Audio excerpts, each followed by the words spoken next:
Hello, Mr. Radio Free Mormon. Hello, Mr. Real. How are you this Friday evening? I'm doing great. What is that? What is that an impression of? I don't know. If someone could tell me, I'd really appreciate it. But It felt like someone. yeah, Someone may be approaching Betty Davis, but not quite. nice. Um, Before we came on live, we were having a conversation behind the scenes, Oh, that's right. We were.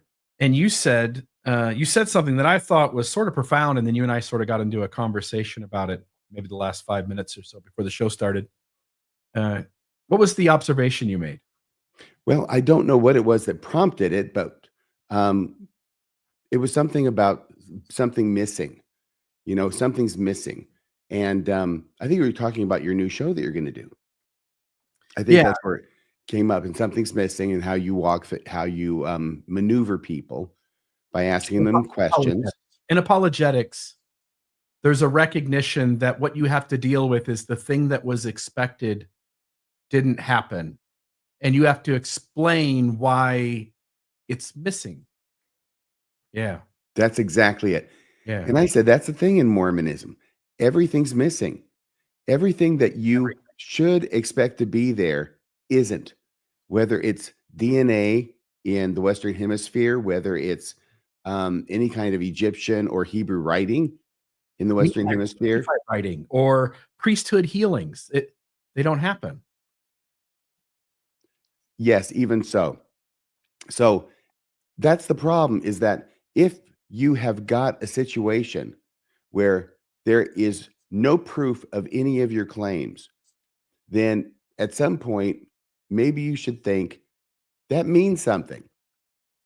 I know it took me a long time for that click to go off, but it's like the way I'd looked at it before is apologetics is like fighting a battle where you're always trying to explain why it is the evidence isn't there.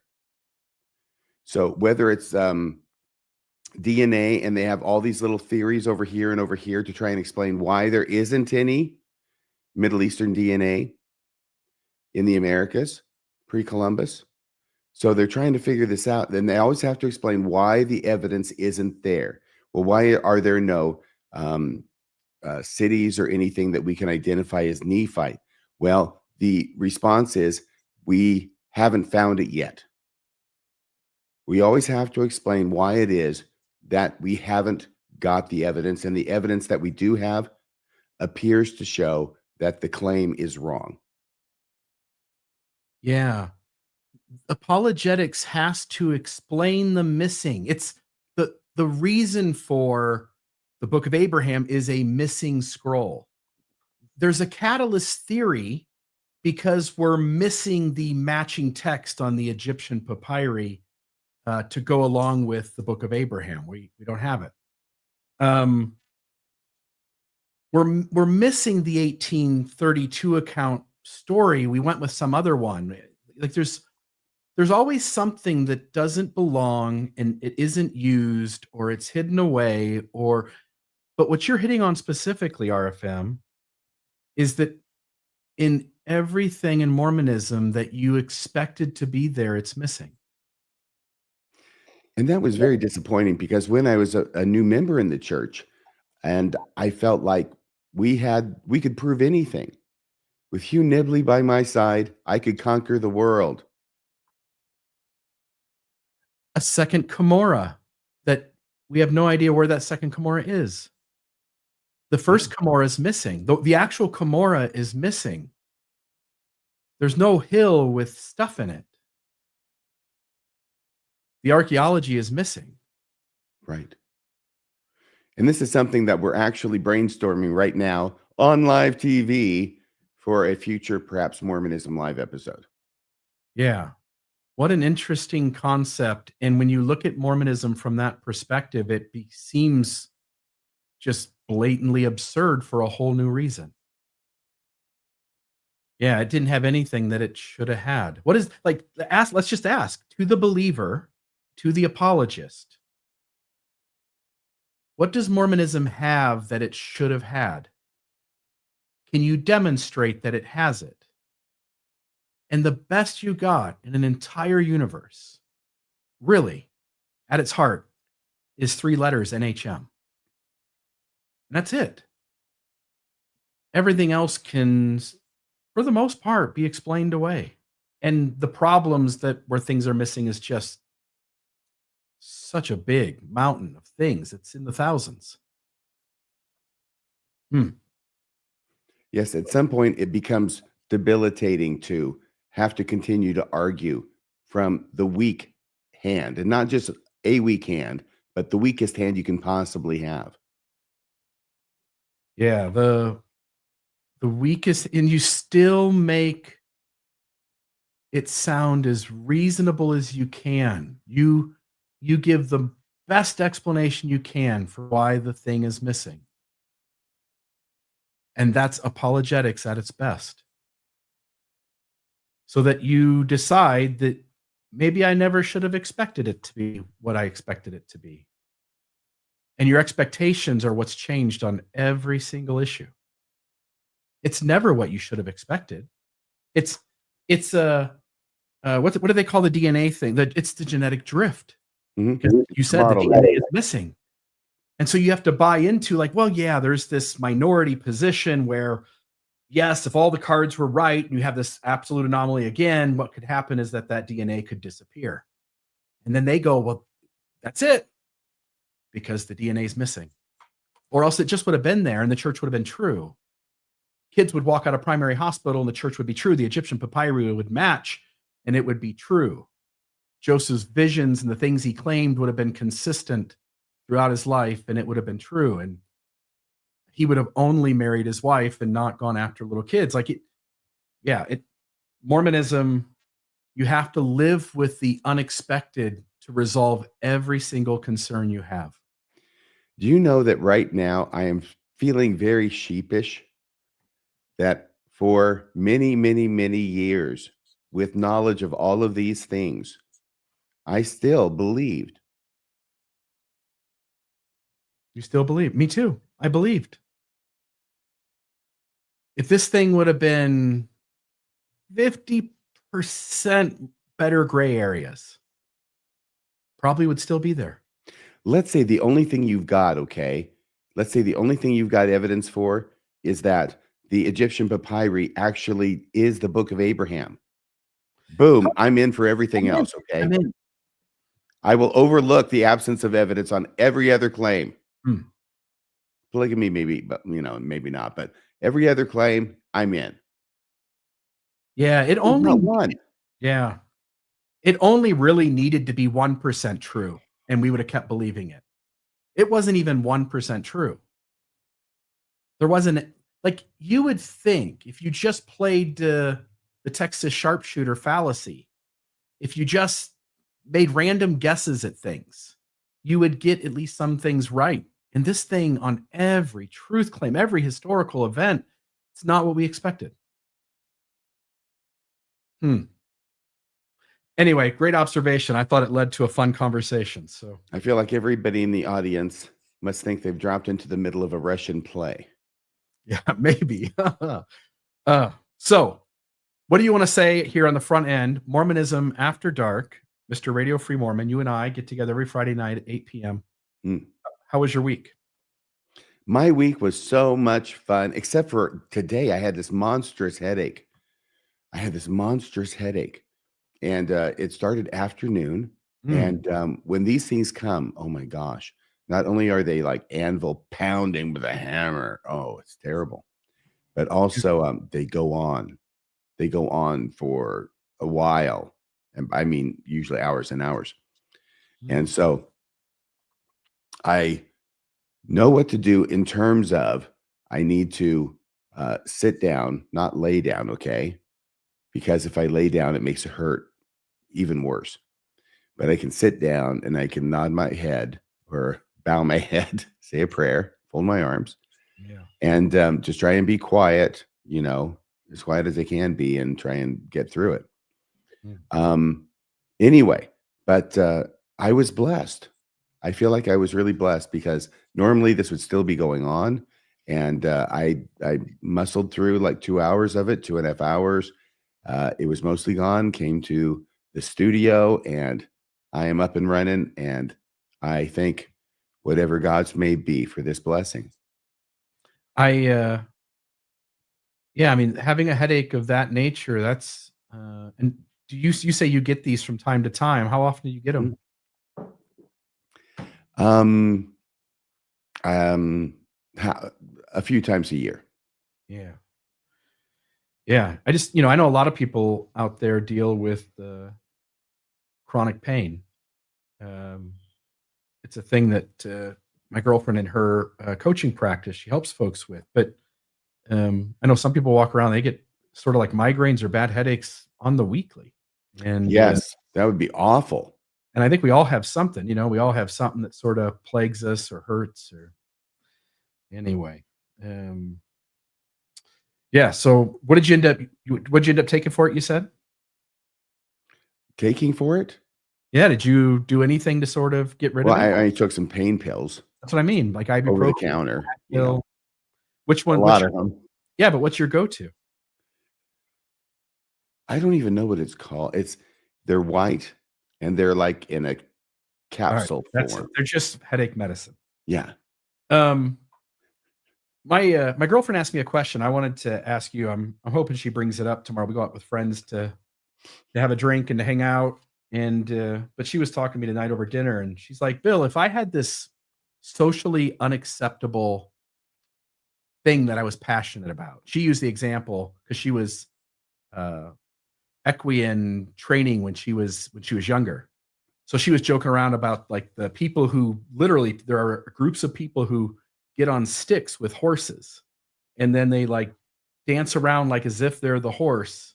Uh, and they like jump things and run the course. And if she was like did that competitively, would You mean adults?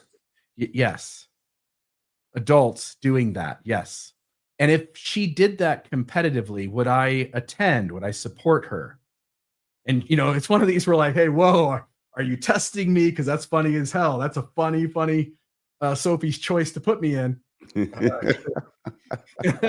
So we had a long conversation about what I would do is I would sit, and be in support, but I would also know that everyone else in that setting, that small little pony arena with the obstacle course, that everyone else is there because their loved one asked them to attend, and they feel a certain way about it too. It's a little different that we're all here gathered together to support them. Mm-hmm. So when is your girlfriend's first rodeo? She doesn't do it. She's like, but if that was my thing, if that was my thing, would you show up? And I'm like, I don't know. So it wasn't really my thing. I was just asking. Yeah. She was just, yeah, she wasn't, there was no shame. She didn't have a shame cycle and feel like crap and have to do some breathing exercises or whatever. No. Let me put it on you. If that was Wendy's thing, if Wendy did something that was socially unacceptable, but it was nothing wrong with it. It's just strange. Would you go to the arena? Would you pay for admission to watch? Would you? Well, let me tell you, the best things that Wendy does are socially unacceptable. Well, hey, all right, let's move on. Further affiant saith not. Hey, we don't have any calls yet. I'll just tell. So, 662-667-6667 or 662 Mormons. And I did put the link into the show. And folks, it's also in the YouTube description, so you can grab it down there. You can enter into the studio. We'd love to have folks if any thoughts came up when we were talking about something weird, that is her thing. That's true too, right? We're all gearing people up to accept all of us just the way we are, and it always comes with a little bit of weirdness, huh? Trevor's just figuring out that you're a furry, Bill. Yeah, by the way, which is funny, by the way, because Kwaku and the Midnight Mormons accused me of being a furry. So then I took a picture of a furry and made it my Facebook avatar for about 3 days. And even those coolest of cool cats had to say, "That's pretty cool." Yeah. It was a cool looking furry too. He was a blue fox, I think. So Oh, yeah. Yes. yeah. I I found don't it I found it mildly arousing. know. I was gonna ask what your thing was, but now we know it's RFMs into furries. No, but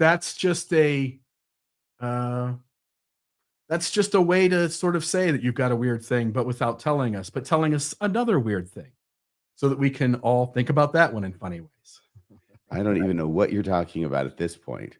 Well, But I will tell you about this past week and the Austin 5 fiasco that went on Mormon Reddit, not ex-Mormon, but Mormon Reddit.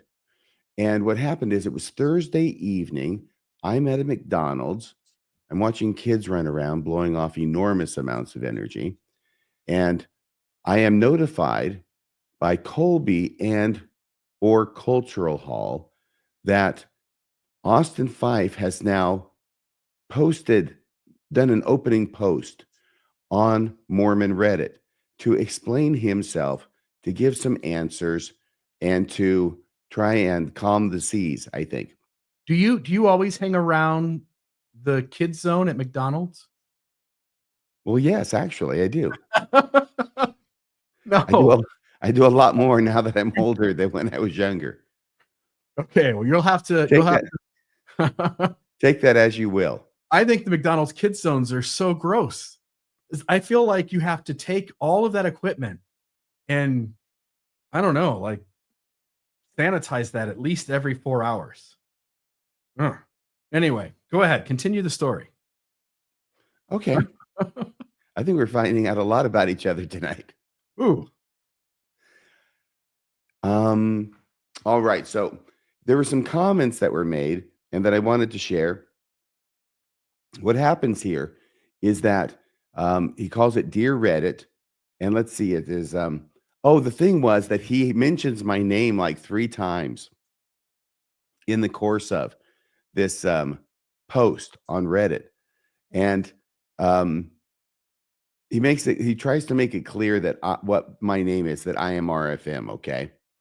And so Cultural Hall in the middle says, "Why dox RFM like that, Austin? You sound just like Ward Radio, who drop his name every chance they get.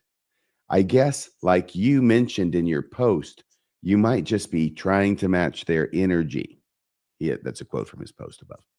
And that's when I put in there, because in the post he says, "I don't know if I'm going to be able to garner any goodwill by posting this here, but nevertheless, blah, blah, blah, blah, blah." And that's what I put down. "I don't know if this OP will garner goodwill, but let me try and repeatedly dox RFM to find out." Right. um, so go ahead. I just wanna say, you're smarter than them, and what I mean by that is, when they dox you, it doesn't do anything. It just you're still gonna use the pseudonymous name, we're still gonna call you by it.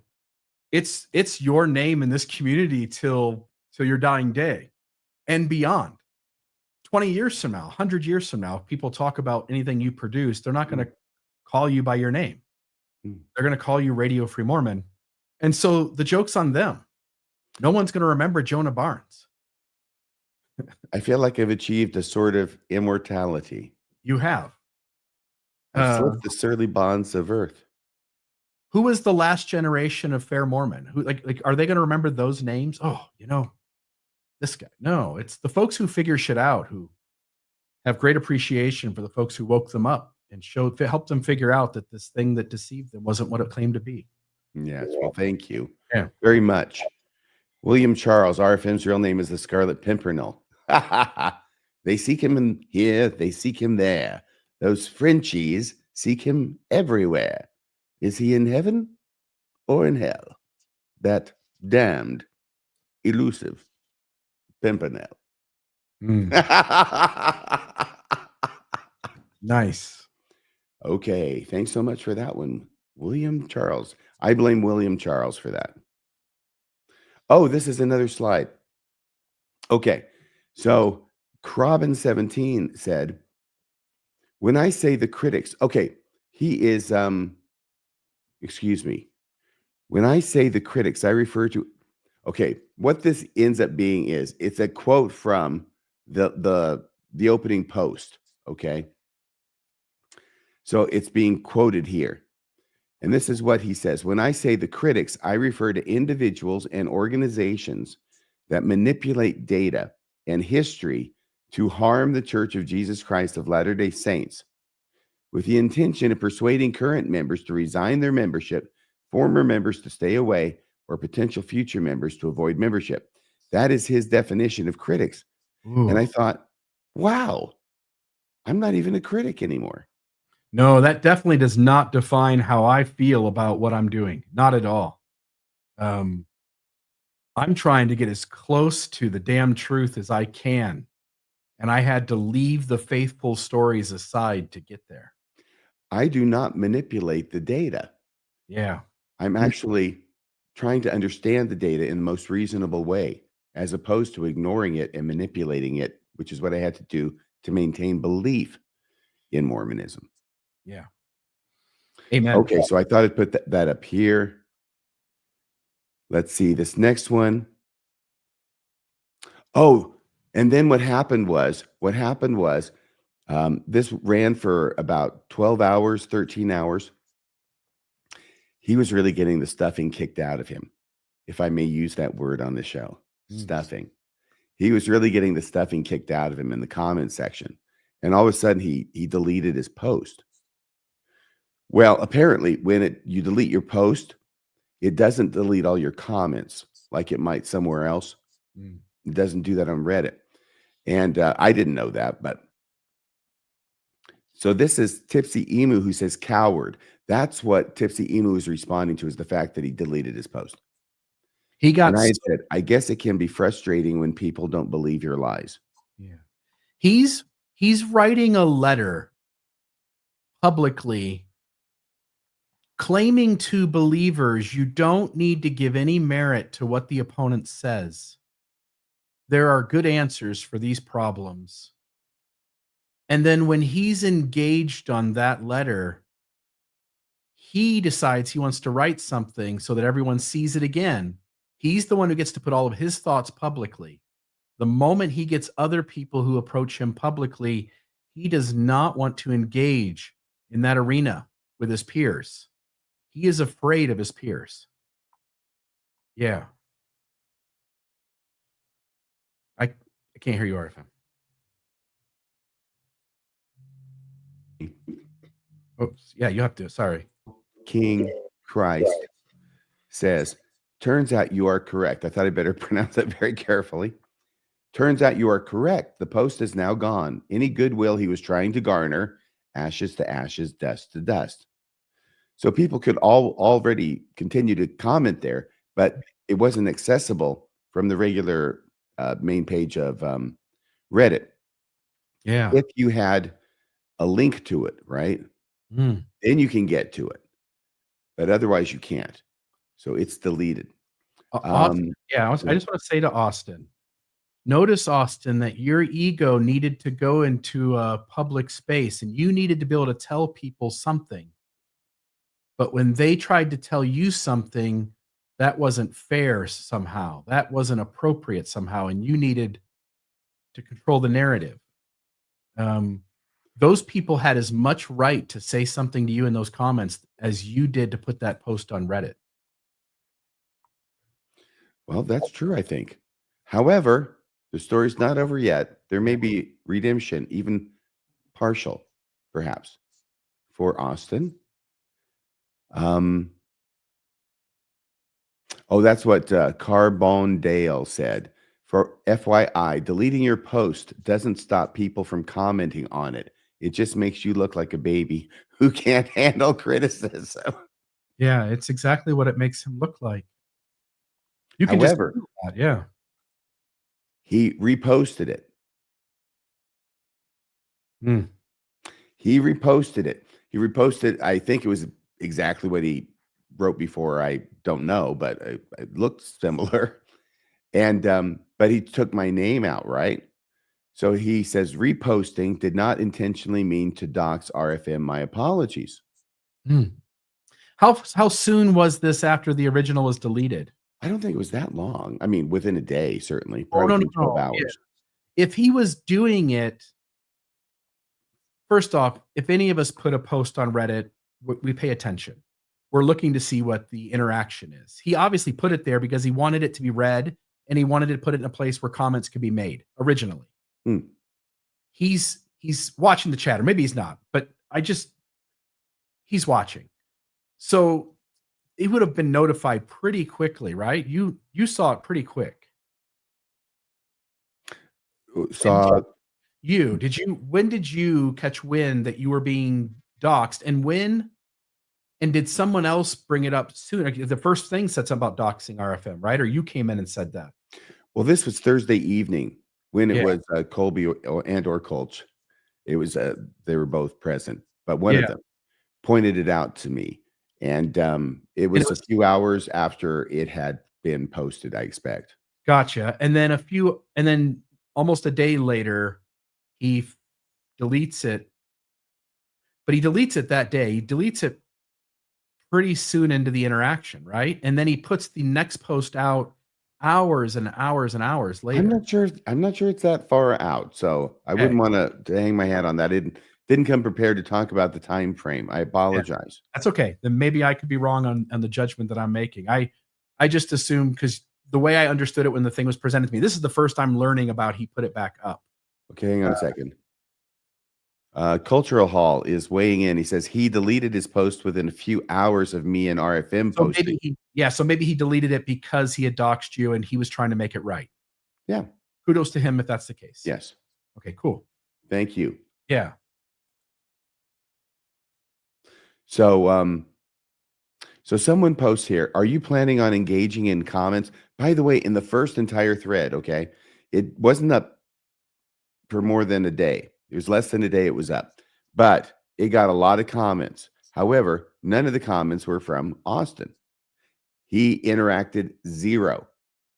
There was nothing he was saying. He just posted it, and then he did not respond to anybody's questions or comments. So that's why Crobin, at the beginning of the reposted, says, are you planning on engaging in comments? The sub is designed for discussion. Post and run OPs are dissuaded pretty heavily here. And sometimes doing so even breaks the rules. Mm. As of the last time I looked at it, it had, I think, over 100 comments. And there was one response that I saw from Austin saying he didn't remember why he had included a line in his newly updated Light on Truth letter. That was it. Okay. Mm. So next slide. Dr. Skit says, yeesh, I see why he decided to delete the thread instead of edit it. LOL. Mm. Prop 8 Kid says, it is a strange thing to do. It was possible to just edit out the name. It was another piece of evidence that the motivation was different. Yeah. Of course, I'm the first person to forgive anybody who has trouble with computers and technology, because I have so much trouble with them. Yeah. So I don't know, but that I would have made the same mistake if I were trying to do the same thing. I've had moments where I've published something, and within moments I've got regrets about some things said in it or whatever. I just didn't, whatever. And my quick impulse is to delete it. Whereas maybe I could have edited it. And so I can understand that, but that often comes from sort of feeling something that has you sort of missing a step or not really thinking it through. So yeah, but maybe. So all the possibilities. So then Rush Clock adds, on the plus side, kudos for him correcting the doxing. Too bad the damage was already done. Kwaku had no problem doxing RFM, and he never apologized. Yeah. It's a rude thing to do, right? We ought to respect, if we're going to respect each other as human beings, we ought to respect the wishes that person of their own self, their own being. They want to be called something. They have a certain name. They don't want the other thing said. Like, that should be respected. You have no idea what the reasons could or could not be. Yeah, it's not like I'm a CIA asset out in the field and No. somebody saying my name is gonna put my life in jeopardy or anything. Oh, So it really doesn't have any impact, on me at all. And it's in right. this interesting situation where it actually says more about the person who does it than it bothers me or Yep. impacts me. Yeah, and that's my point. It shows something about them. Yeah. No, Prop 8 cool. Kids adds, "It is a strange thing to do. It was possible to just edit out the name." Oh, now this was a great, great post. And let me go ahead and read this, okay? It's a bit lengthy from Durango34. This is directed to Austin. "Hi, Austin. I read the full Light and Truth letter when it came out. I personally didn't find it persuasive in validating the church's truth claims, but I see that it was well received by many faithful members and apologists. I also congratulate you on completing the work. It is a real accomplishment. It is frustrating to see you hanging with Ward Radio, since all they will do is high five you, laugh, and nod at everything you say. I think it's good and healthy to allow some in person pushback, especially since your work is addressed to the critics. Please consider meeting with Colby, Reddish, and RFM. I am confident they would agree to ground rules to make it more comfortable for you. Yes, we would. Mhm. You could bring someone with you to help support you and answer questions. Yes, you could. Mhm. You could address some of their major concerns and at least back up your own work. I don't think they would be mean or intentionally be hurtful. We would not be mean or hurtful. And that would go a long way to adding credibility to your work. I am really hoping this happens. Best wishes, Austin." Otherwise, if his arguments can never endure the best criticisms, then it's sort of subconsciously telling the rest of us that it really can't be defended. Like, it has too many holes in it. Otherwise, you have no problem talking to the people and explaining when they ask the rational, logical questions. Yeah. Yeah. That's the way that side plays. I was telling you, and we'll get to it in a moment. I want you to finish this. But I was telling you that I have fears with the new show that, that people just won't show up. And the thing they always do is they just say it's tone. And, you know, Have Bill, we actually introduced that show? no. Finish the story because it's the last two slides in this. So please. Okay, I just thought, wait a second. No, we'll tease it for a second and we'll Okay. in a moment. All right. I didn't want to skip that. That's going to be the most important announcement tonight. No, it will not. Oh, I think so. It's the only announcement. Well, As fortune teller says, oh, as prophesied by literally everyone here, better than Rusty could ever hope to do. This was another post and run by Austin.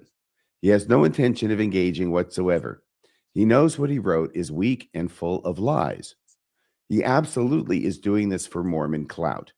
If he wasn't, and honesty was his only goal, he'd embarrassingly take it down, apologize for wasting everyone's time, and re-edit it into a paragraph rather than a book, because that's how little value it offers. yeah, Truth Seeker here says the Light and Truth letter is not really written for the critics. It's written to validate believing members' existing beliefs. And by the way, that's what all apologetics is. All apologetics is meant to smooth over the concerns of the person who wants to believe and their identity depends on it. And those folks will take the less than best answer because it means they get to keep their life the way it is. And all of us sort of at some point hit a moment where that's just too great of a cost to pay going forward. Um, I think I'd rather know what's behind the other door where the most reasonable answer is. I can't hear you, Arfan. That's all right. I said the lady or the tiger. In this case, Catherine Class, super chat. Still thinking about the Scarlet Pimpernel. I see now what begins as a dream can end as a nightmare. Boy, don't I know that. Some causes can become warped and twisted, like some men. Seems applicable to the church, she adds. Oh, thanks for the super chat. I'll go to the next slide. You know, Colby, if you wanted to join us, you're welcome. So you had mentioned in the live chat that you should have jumped in. Well, you're welcome to jump in. Jump in, please. And then there was some discussion, an argument about whether he meant to dox me. Carpet Old says he did mean to dox RFM. I don't know how he can say that. Strong Attorney, that's Colby, says, I agree with this. It's a very odd lie to tell. It's not like he accidentally used RFM's name because they're friends or have had conversations.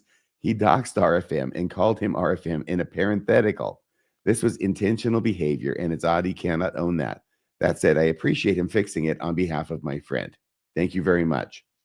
Robin says, going to be honest here, I reported the post. This was funny, right? Got to be honest here. I reported the post for revealing personal information. Soon after, it was taken down.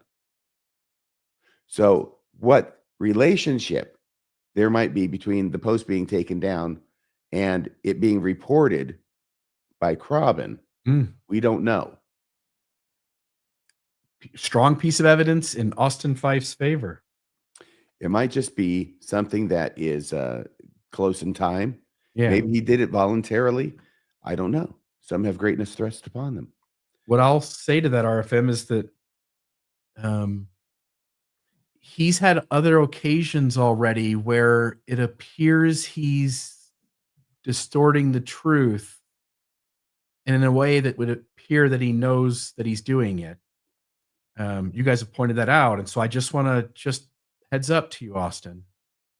Generally, that sort of behavior, if that's what it is, that will eventually sort of reveal itself because it's the game that apologists play. And so you have to keep doing it. You have to sort of keep being just a little shady. At least that's what most apologists, I think, deeply do. There's a lot of deception and dishonesty.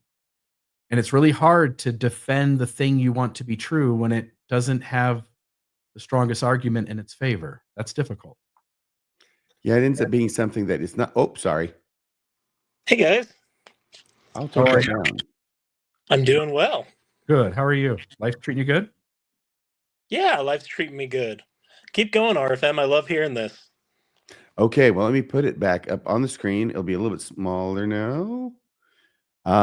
Yeah, Crobin says, sorry. That's Just okay. trying to see if that would help. It just happens to be at the bottom. Yeah. Going to be honest here. I reported the post for revealing personal information soon after it was taken down. He didn't realize the gravity of what he did until it was called out. So that's apparently what's going on. Whether he actually regrets his actions, I don't know. And of course, we wouldn't expect you to. He needed help knowing that that was the wrong thing to do. Someone had to tell him. Yeah. Maybe, I don't know, honestly.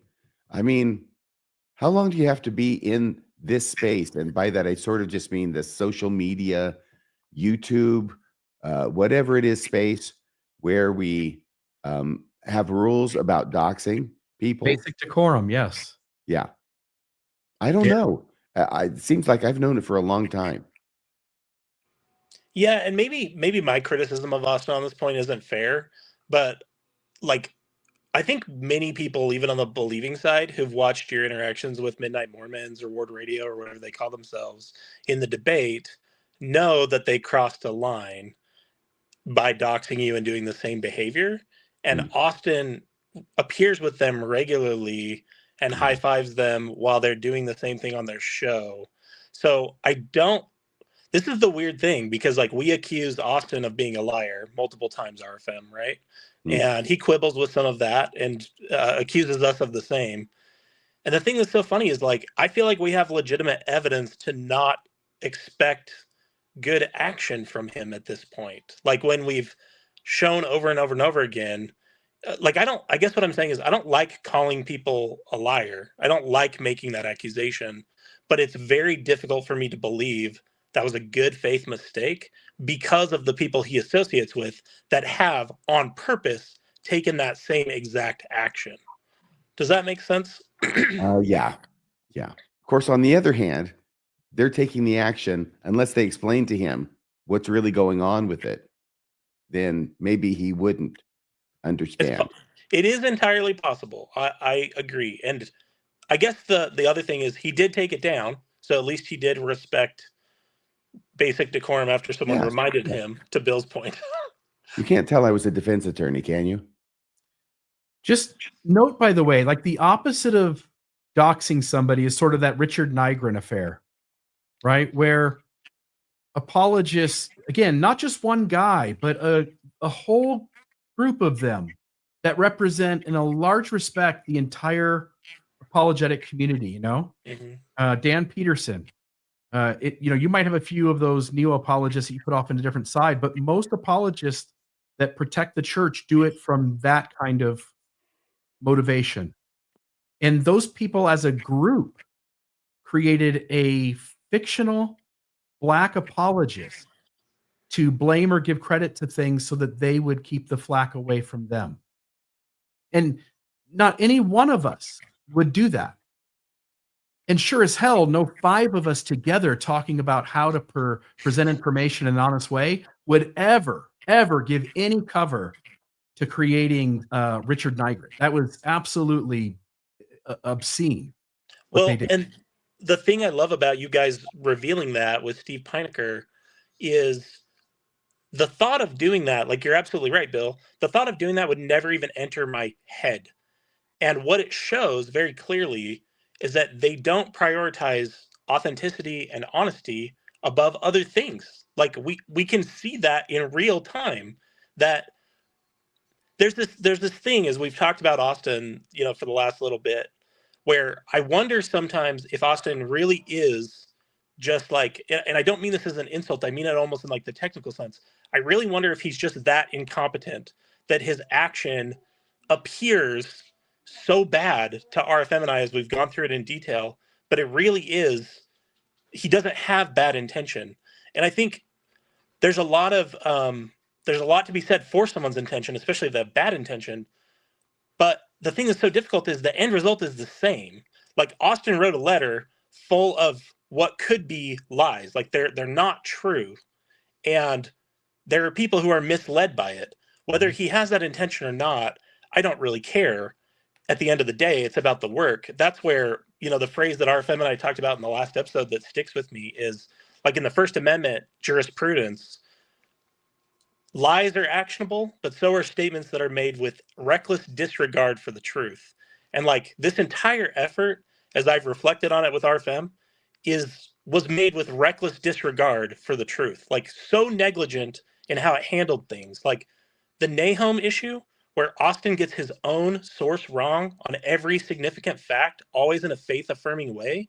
Like, the most interesting thing about this whole experience, and sorry, I know I'm talking a lot, but it's okay.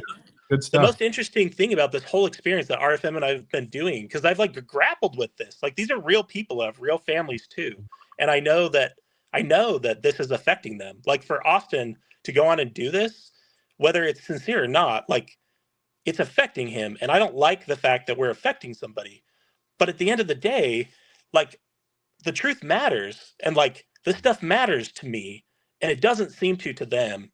And whether it's through, they're just that convinced of the conclusion that they have to make the evidence fit and there isn't any bad intention, the end result is the same. The effect is the same. And the effect is what matters. And it's just so crazy to me that they can't see it, because the epistemology they demonstrate over and over and over again becomes its own red flag. The moral behavior they're willing to engage in becomes its own red flag. Yeah. RFM? That was me doing my Jacob Hansen, lifting my red flag. Yeah. I didn't have a red flag. I wasn't prepared for that. Sorry. There's two messages. This really strikes me. there's two messages that are being taught in the church. You said the truth matters to you. Yeah, it matters to us too. But there's two messages. One is to be a truth seeker. The church is giving that message. Be a truth seeker. But the other message is everybody's lying for the Lord, and we're asking you to lie for the Lord too. That's a real message as well. There may be a difference in which of those messages resonated with which people. And it might at least be possible that there's a segment of human beings who gravitate towards that message. And it works really well with them, and they would like to protect the thing at all costs. And their behaviors seem to indicate that's how they sort of make those decisions. Anyway, that was a thought I had. Thank you for that. I've been trying to hold on to this one thought here, and it has to do with Zosimus. Mm-hmm. Because I really think that Austin Fife has wrapped himself up like a Christmas goose in that Zosimus lie. It's obviously a lie. Okay, here's how it goes. It's not that difficult. He starts off by putting it in his letter.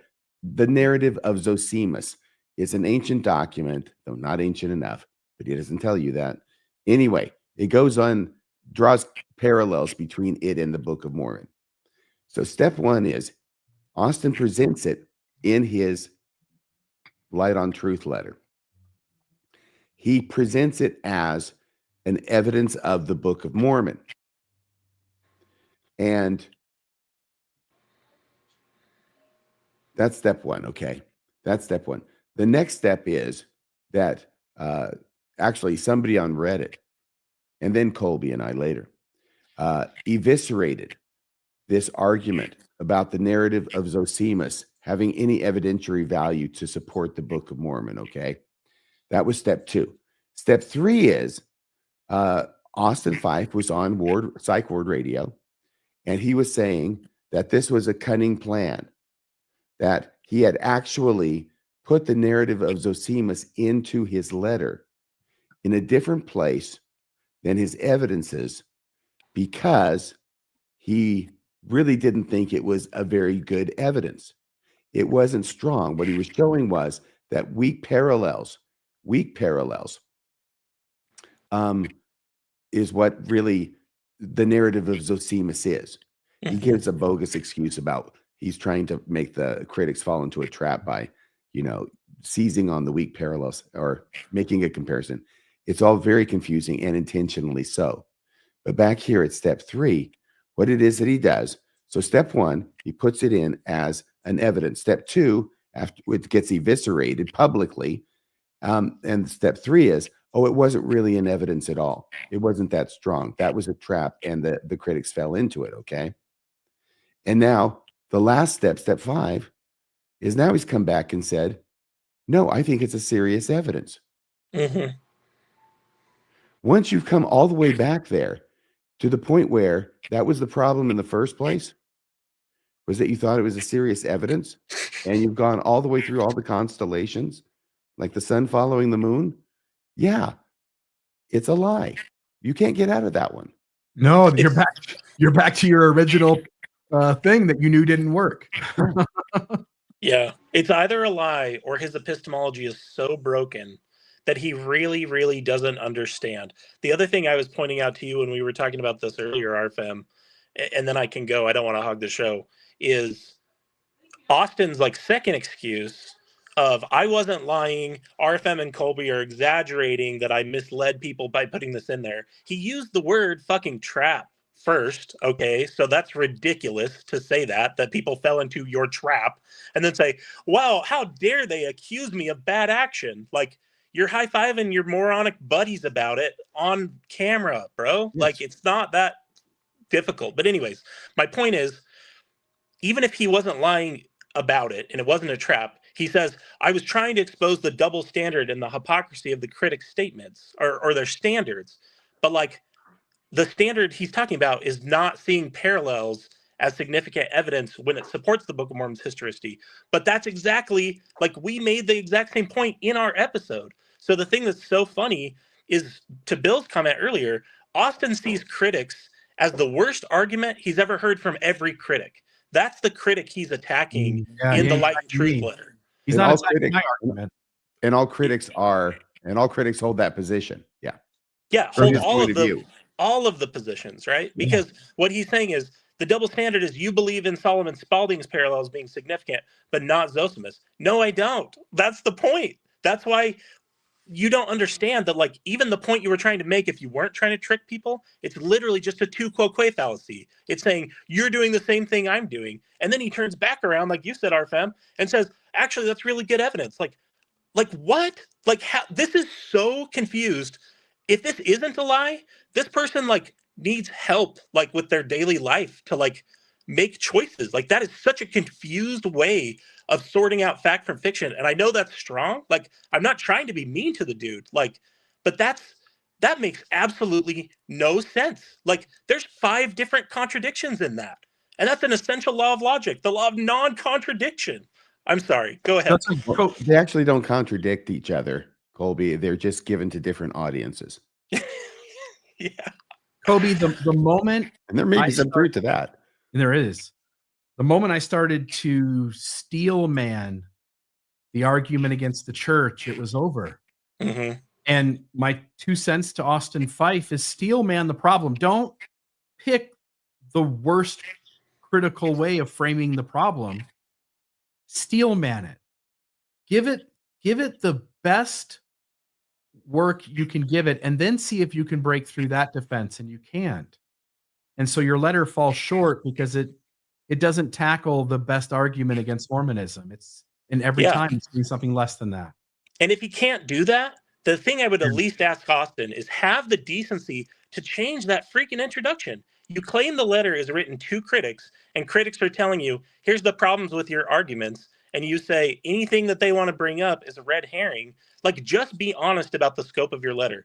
It is a polemic to keep people in the church by convincing them critics are stupid and that you have a better read of the evidence. At least be honest that it's just written to the people who are already convinced.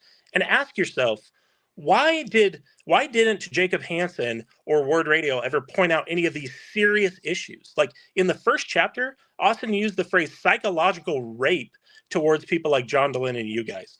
That is not morally normal behavior to talk about having a freaking YouTube channel that people don't necessarily have to listen to if they don't want to.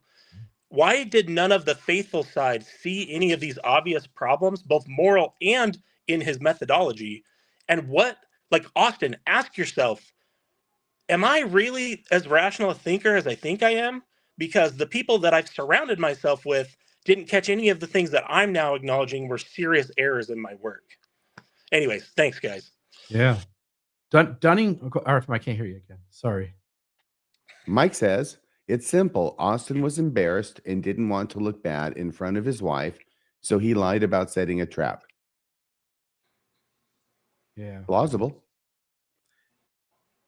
Some people do have Dunning-Kruger effect. They think, and again, no offense, it's not an intelligence issue, but they have a blind spot where they think they know something well, but they don't really know it well.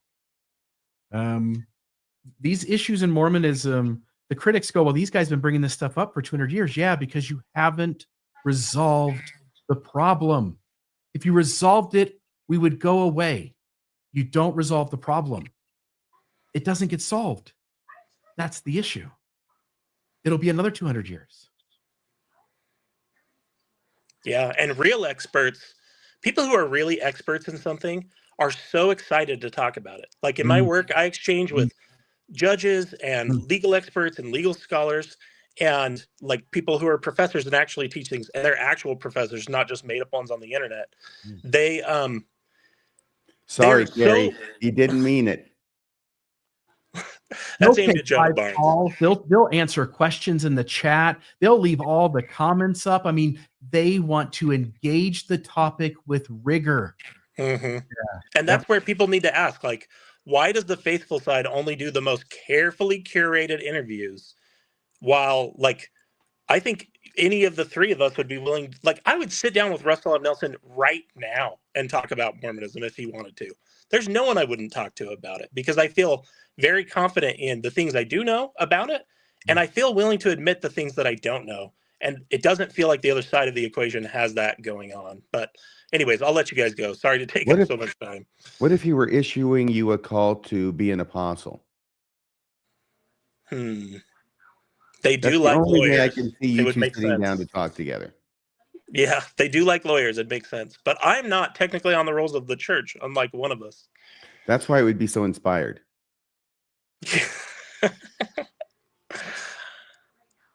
All right. There's actually All a right, couple thanks, more guys. here. So let me go ahead and put these up here on the stage. I'll let you go. And Okay.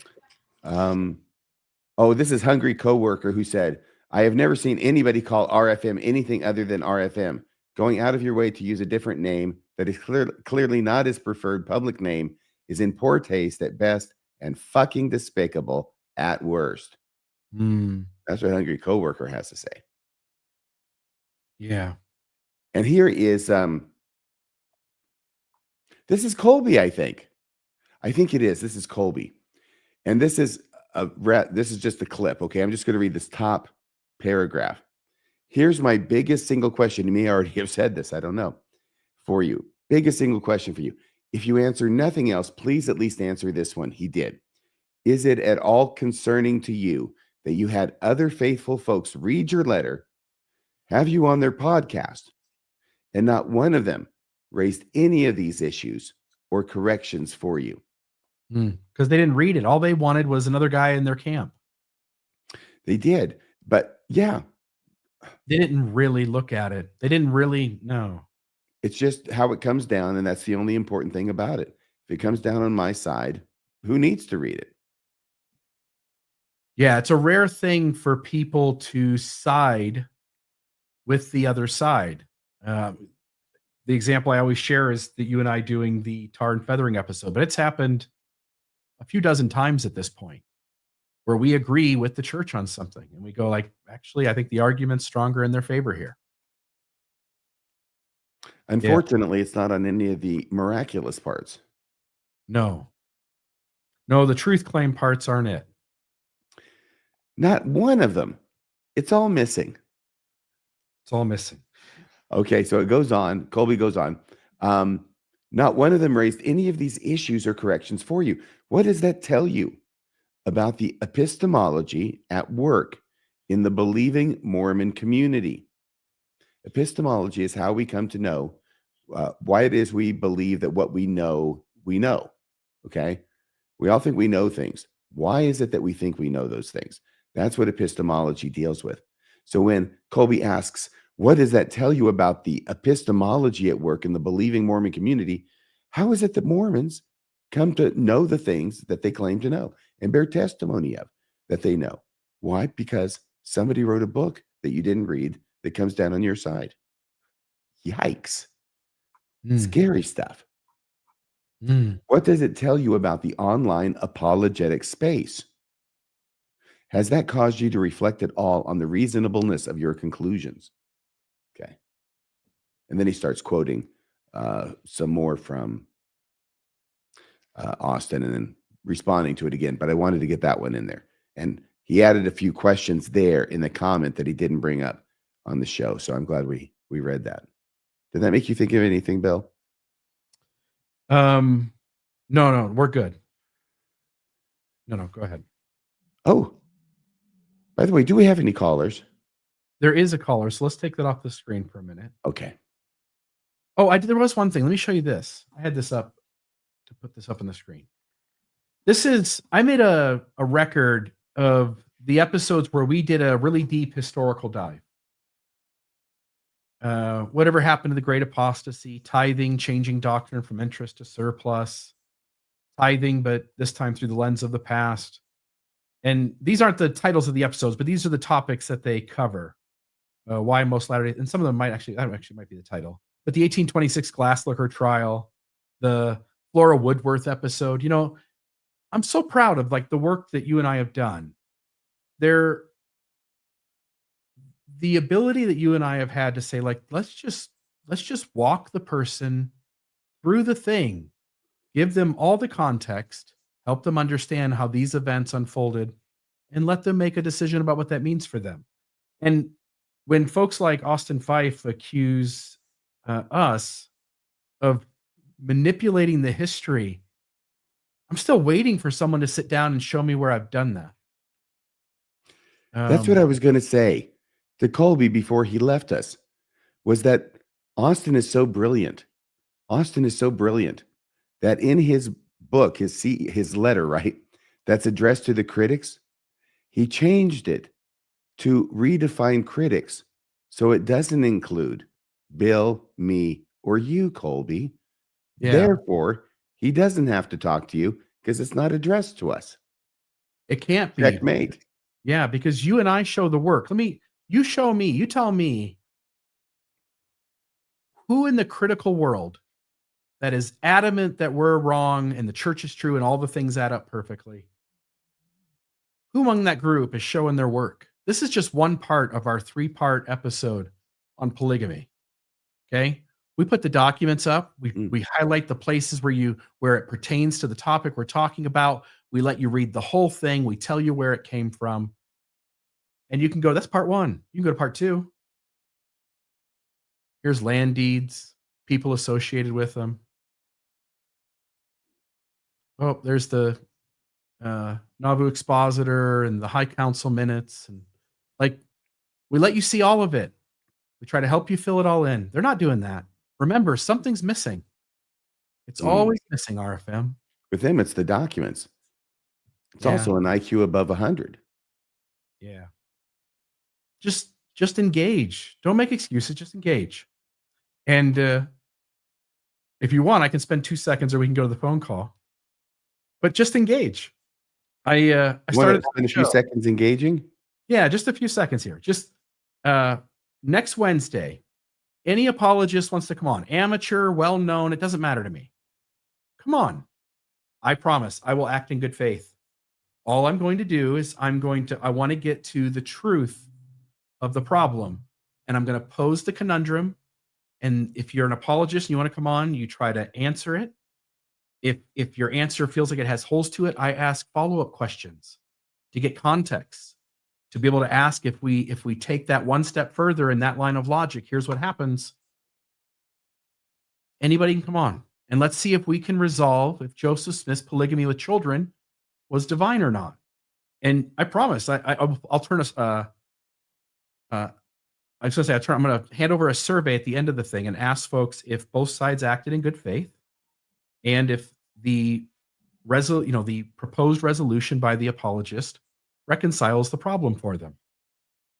And we'll give people a chance to sort of talk this out in real time, seeing if they can't answer the questions that walk somebody through why polygamy with children is wrong on 1,000 levels. And in a true church, with God being the author of polygamy, would have to answer all of it. So anyway, there's that. I'll just show the next one here. This is the rules. Folks can pause that and read it. But it really is just a long-form conversation where I'm not going to apologize that the issue needs to be pushed. You need to have holes poked in your ideas. It's not going to feel pleasant to have ideas poked in, or holes poked in your ideas, but let's find out. Doesn't sound pleasant at all. No. So let's see if folks can come on and see if they can sort of resolve it. I hope they do. Poking going on. A lot of holes too, because there's things missing. All right. So let's go to the phone lines. Josh Kim. Josh Kim. Josh, how are you? Hey. Hi, Josh. Good. My mom was in town for. Hey guys, how's it going? Good. Yeah. So, yeah. I mean, I think I've been in the church for nearly all my life, which is to say, I was born to members. Then we were sealed when the Soul Temple was built, and then so I was a member all throughout my youth and early adulthood. So I think I have some perspective because I was into early apologetics, and also at the same time I kind of got into the Mormon blogosphere, and that's like kind of like post-Mormon / progressive Mormonism, you know, and that was what that was to me. So I have my foot in both worlds, and I gotta tell you, it nearly drove me insane. Okay, because they're contradictory, you know, and I was taking like contradictory information and trying to make sense of it, and also while at the same time trying to believe that the church was true, right? So, you know, I don't know. I think like apologists kind of know that all they have to do is kind of hold on to the ball and play out the clock, so to speak. And, you know, they have to play the game of having enough people buy their bullshit, pardon my French. And, you know, they know that some people are going to leave, like a lot of people are going to leave, but if they can get more people to stay, then I think they figure it out. And also, like, you know, people like us, Bill and RFM, we're kind of selecting ourselves out of the church, aren't we? Right? Whether we stay, but our names are still on the rolls, or we get excommunicated. You know, like, we're selecting ourselves out of the church, and we're not going to have that much influence among the lay leadership, the lay membership, right? Unless they actually find us on YouTube. Yeah. But like, you know, like when I was a youth, right? Oh, go ahead. I don't want to filibuster, but any comments on that? Yeah, let me let you go. We'll answer that off the air, but thank you, Josh. I appreciate it, and we'll make some comments. Okay? No problem. Thank you. Yep. Thanks for calling, Josh. When Terrell Givens wrote the book, The Crucible of Doubt, I read that. what the Crucible of Doubt is, how much cognitive dissonance can you live with? And living with a lot of cognitive dissonance is the crucible of doubt. You're right on the fence. There should be really good arguments in the other direction, and yet you also have your reasons why you want to believe.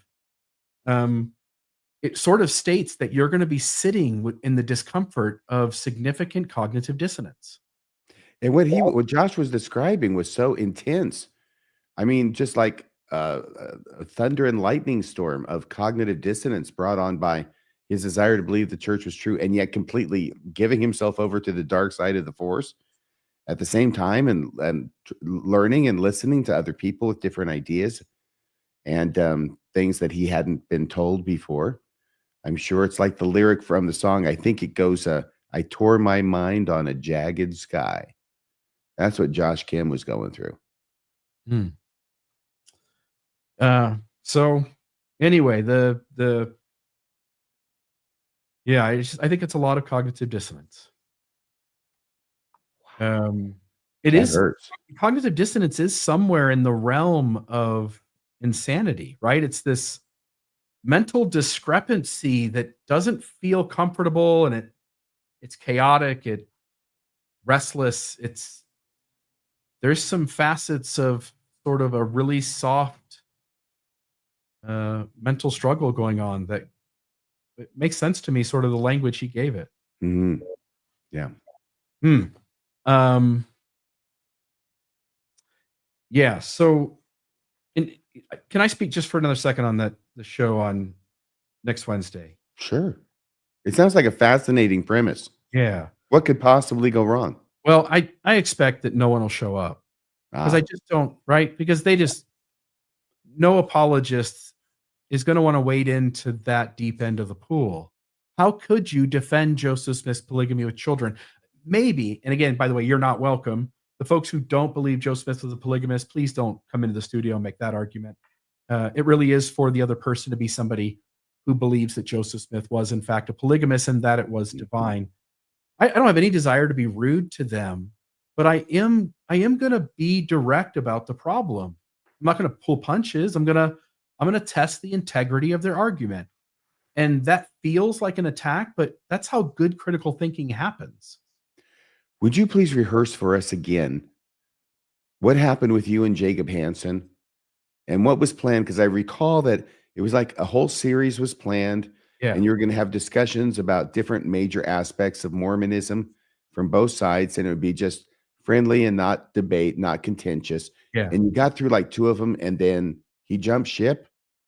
Yeah, he didn't want to do it anymore because the moment I controlled what the questions were, he didn't want to participate. Even to this day, he does the same thing to Kobe. Oh, okay, I'll do it. oh, but we do it in this format and we do it with this question. And he never really wants to engage what the critic has to say. He'd rather prove some other thing about your world is false than deal with the truth claims of Mormonism. He has no interest in that. Do you remember what it was specifically? No. I know the Adamic language was the one that sent him. Oh, yes. He answered it, and then he was going to go no further than that. Do you think Joseph Smith understood the Adamic language? No. Okay, well, let me ask the next question. The follow-up. No, I'm done. I want to talk about other things. I don't want to talk about that anymore. No more Adamic language. No, I quit. Yeah, he didn't want to do that anymore. Because once you go from there, yeah, you've cracked the door open. Yeah. It's going to be rent apart by someone as sinewy as Bill Reel. Yeah, now we have to have a conversation about what does that mean? What does it mean if Joseph Smith claimed he knew something that is absurd for him to know? It's so absurd that you admit it's absurd. What happens now? Yeah. That's it. It's that kind of thing. And it's not that I'm brilliant, it's that this side has the truth, so the logic works. Mm-hmm. It's not missing something. We can show our work. It's there. It's not missing the logic. Mm-mm. Oh, it doesn't have the right hole, all the gaps. Anyway, so folks, I do hope that somebody will have the Holy Ghost as a believing member. That would be a great asset to have against me. Have the truth, which you certainly would have, and to have the courage of Abinadi or Alma the Elder or Alma the Younger. Have the courage of one of them and sit down and have just a peaceful but direct conversation about why your ideas don't hold up and to see if they do. That's what rigorous examination of ideas looks like. And just so you know, from the outside here, it looks like you're all a bunch of chicken shits. Yeah. Who don't believe what it is you say you believe. You may believe it, but you can't demonstrate it the way you say you can demonstrate it. That's probably more accurately stated. Yeah. So if you can demonstrate it, you would come on the show. At least, go a few rounds, talk a little bit about it. But the fact that none of you will come on the show with Rebecca or with Bill or with me, and of course, Jacob Hansen, he's King's X. He's never coming on this show. Unless it's to debate Colby, and I am the referee, okay? And Bill can walk around with the placards with the number of the round on it. I'll do that, and I'll wear scantily clad clothing. I'll even give them a tip for whoever wants to engage this on next Wednesday morning.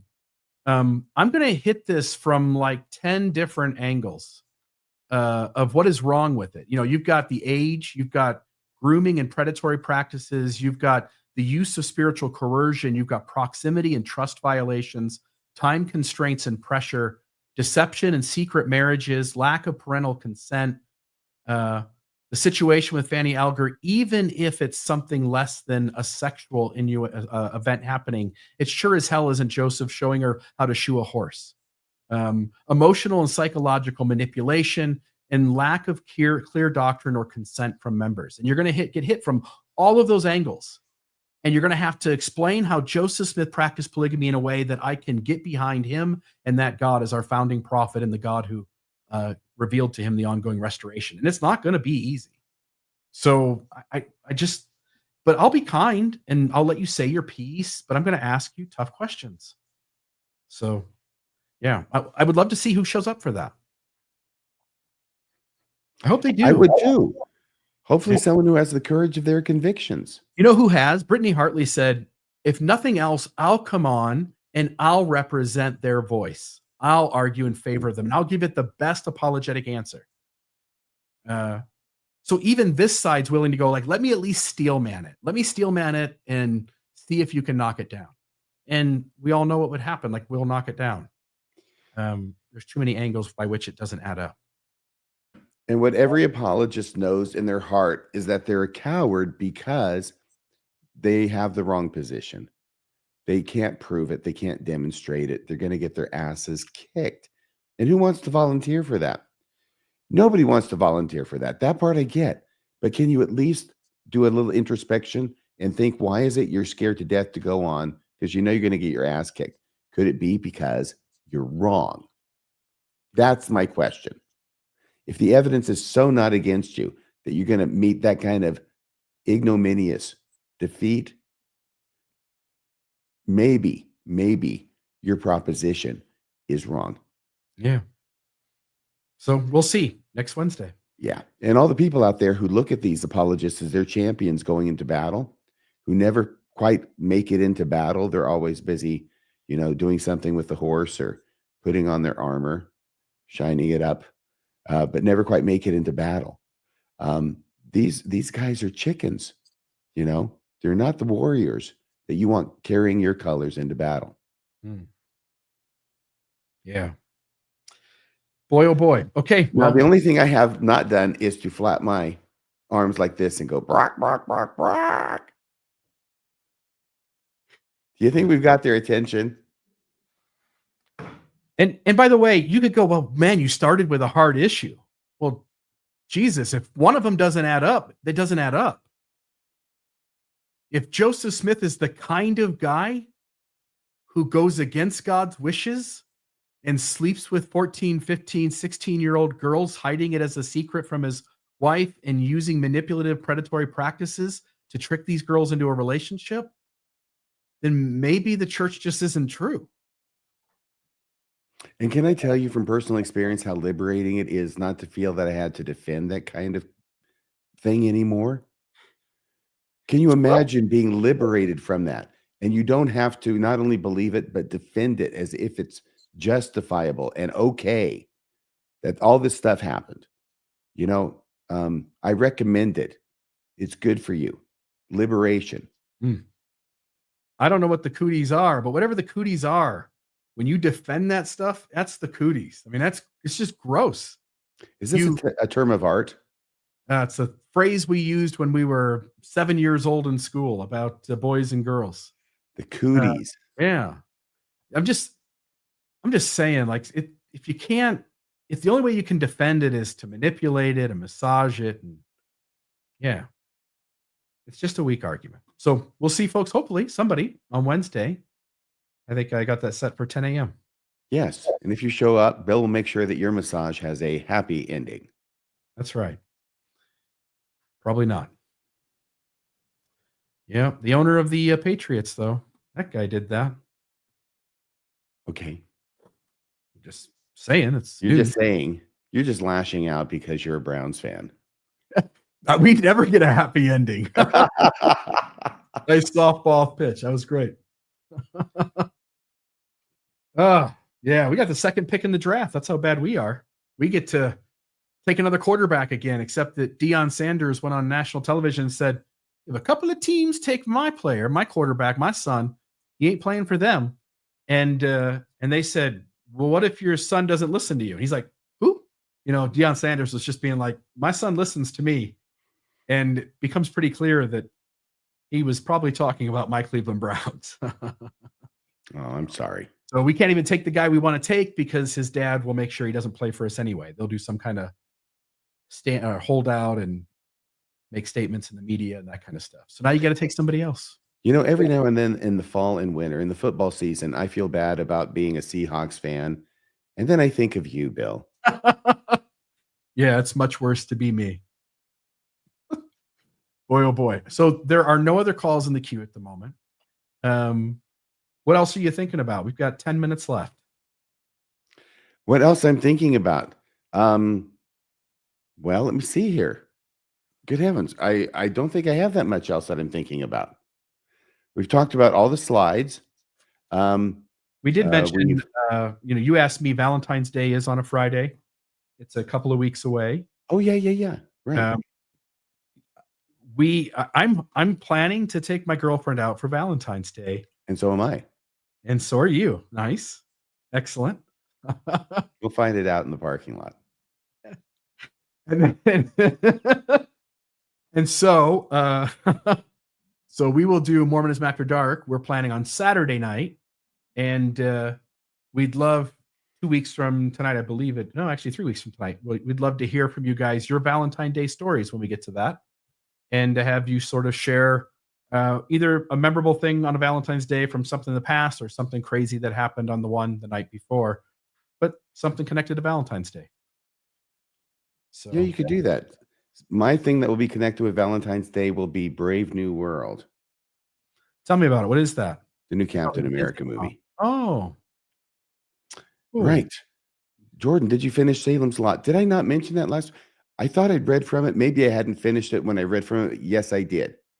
Yes, I did. And I remember saying that this was really when King, oh my gosh, he could write like a fiend. He was amazing at that time. Between 75 and 85, he couldn't miss. He could come up with the craziest, most dead bang loser premises for a book, right? Okay, so we've got a haunted car. Oh yeah, that'll really scare him. He just incredible. We got this little girl who can make, people flame on. It was incredible. It's just like he could not miss. And this was part of that. This was at the very inception of it, I think. The movies came out from those concepts too, correct? Yeah, Like and they were all Firestarter. terrible. Yeah, Firestarter with what's her name? Yeah, and David Soul for Salem's Lot, who actually should have given up on it, baby. I'm sorry, too soon? Too soon? I apologize. Yeah, so cool stuff. David Soul passed away last year, I think. Well, condolences. He also had a hit song called Don't Give Up on Us, Baby, back in the 70s.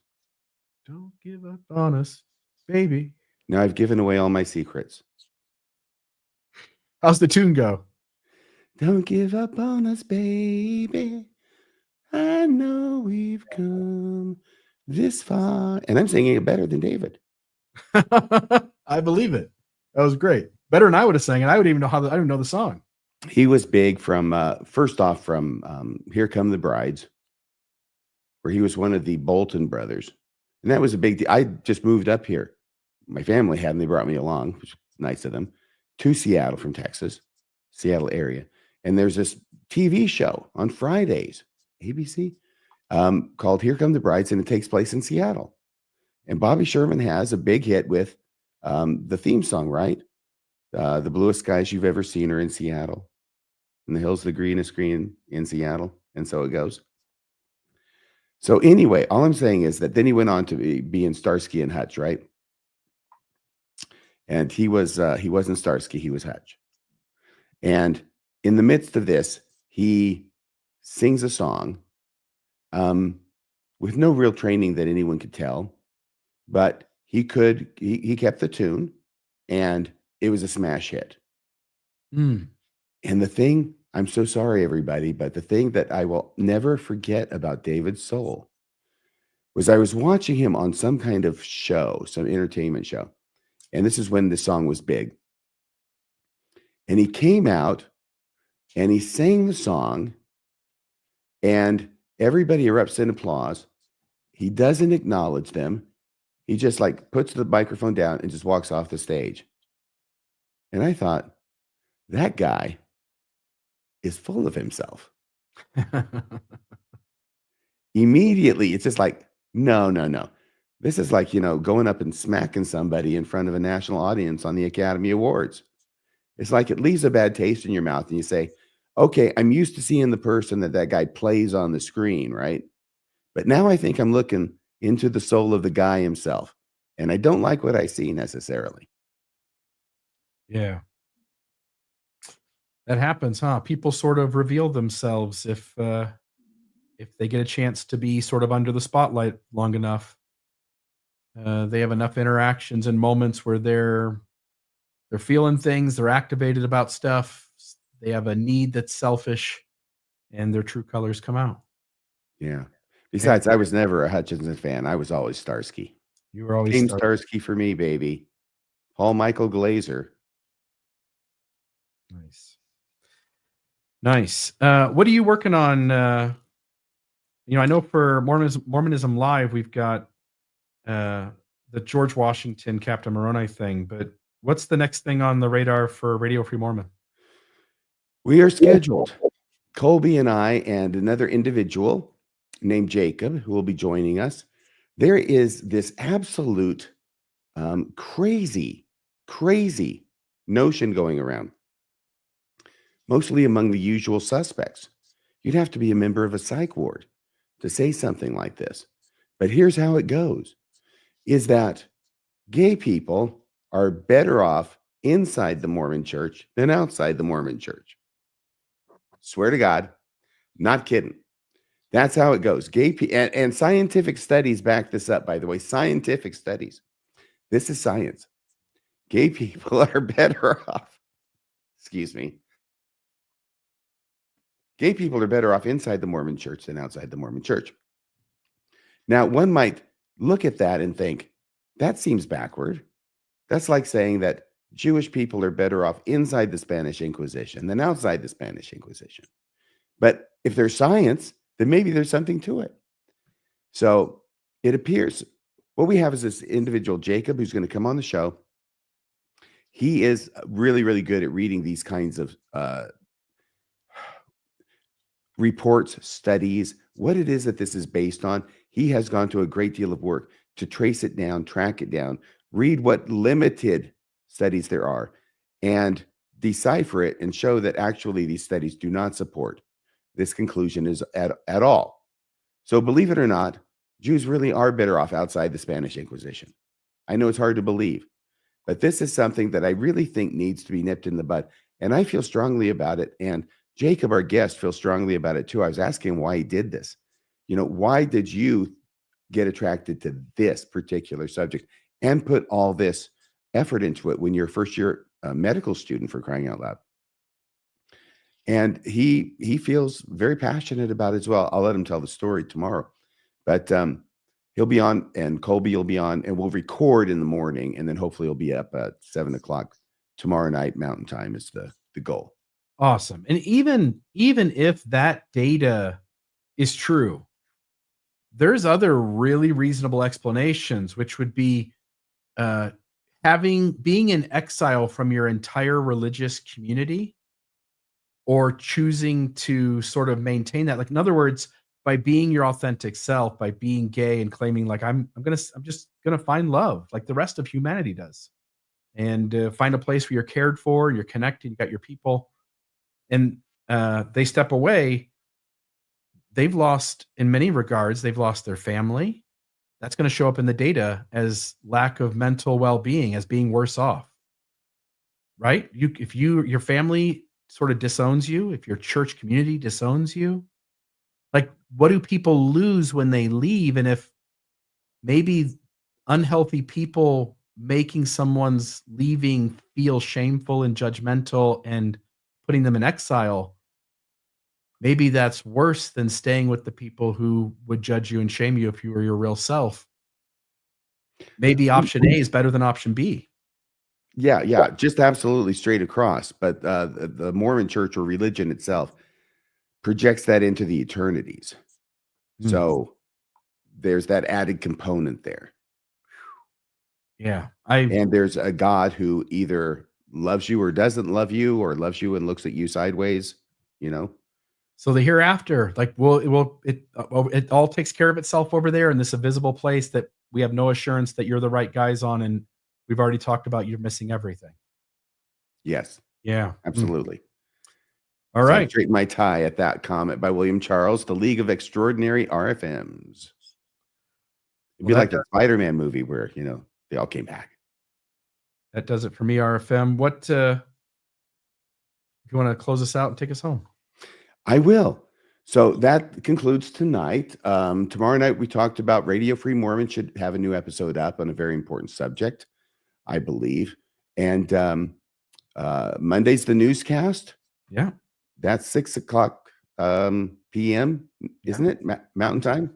Yeah. You know, we should have like this uniformity at some point, except for Mormonism After Dark, because we stay up late to watch the stars come out. Thank you, Bill. Thank you, everybody, for joining us tonight. Hope you have a great weekend, and we'll see you next week on Mormonism After Dark. Good night.